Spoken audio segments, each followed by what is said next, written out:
Akola 24 news, एक कदम भ्रष्टाचार के खिलाफ। नमस्कार, मी अजित कुंभार, जिल्हाधिकारी अकोला। आपणा सर्वांना माहीतच आहे की महाराष्ट्र शासनाने पूर्ण राज्यभरामध्ये मुख्यमंत्री माझी लाडकी बहीण ही योजना राबवण्यास मान्यता दिली आहे।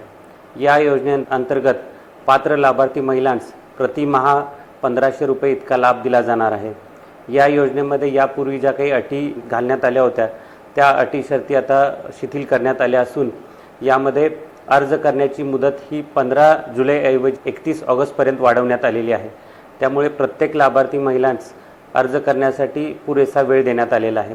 या योजनेसाठी पात्रतेच्या वयाचा जो निकष होता तो 21 वर्ष ते 60 वर्ष यापूर्वी होता, परंतु तो आता 21 वर्ष ते 65 वर्ष असा करण्यात आलेला आहे। अधिवास प्रमाणपत्राची जी अट होती यामध्ये शिथिलता आणण्यात असून अधिवास प्रमाणपत्राऐवजी जर लाभार्थी महिला यांच्याकडे 15 वर्षापूर्वीचे राशन कार्ड असेल, 15 वर्षापूर्वीचे मतदार ओळखपत्र अथवा जन्म दाखला अथवा शाळा सोडल्याचा दाखला यापैकी कोणतेही एक प्रमाणपत्र असेल तरी देखील त्यांना यासाठी पात्र समजण्यात येईल। 2.5 लाख उत्पन्नाची जी अट होती त्यामध्ये केशरी व पिवळा या राशन कार्ड धारकांसाठी ही अट शिथिल करण्यात आली असून त्यांना उत्पन्नाच्या प्रमाणपत्राची गरज भासणार नाही। कुटुंबातील एक अविवाहित महिला देखील यासाठी लाभार्थी म्हणून पात्र ठरली जाऊ शकते।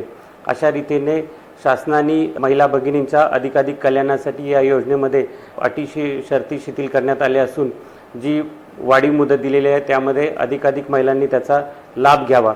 31 ऑगस्टपर्यंत अर्ज करणाऱ्या प्रत्येक पात्र लाभार्थ्यास या योजनेचा लाभ हा 1 जुलैपासूनच देण्यात येणार असल्याने कोणीही या योजनेसाठी अर्ज करण्यासाठी गर्दी करू नये। लवकरच अर्ज करण्यासाठी आपल्याला ॲपची देखील सुविधा दिली जाणार असून या ॲपच्या माध्यमातून आपण घर बसल्या देखील आपण या योजनेसाठी अर्ज करू शकता, आपले कागदपत्र अपलोड करू शकता।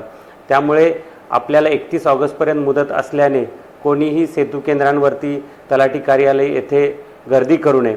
तसेच कुठलेही सेतू केंद्र किंवा CSC केंद्र असेल किंवा कोणताही शासकीय कर्मचारी या योजनेकरता विहित शुल्काच्या व्यतिरिक्त जादा शुल्काची मागणी करत असेल तर ताबडतोब अशा कर्मचाऱ्याची, अशा केंद्रचालकांची आणि केंद्राची ताबडतोब तक्रार ही आपण तहसील कार्यालय, जिल्हाधिकारी कार्यालय येथे तक्रार करू शकता। निश्चितच यांच्यावरती कडक कारवाई केली जाईल। यासाठी मी आपल्या सर्व माता भगिनींना आवाहन करतो की आपण या योजनेचा चांगल्या प्रकारे लाभ घ्यावा आणि या योजनेमध्ये कुठलेही गैरप्रकार होऊ नयेत म्हणून प्रशासन सतर्क आहे।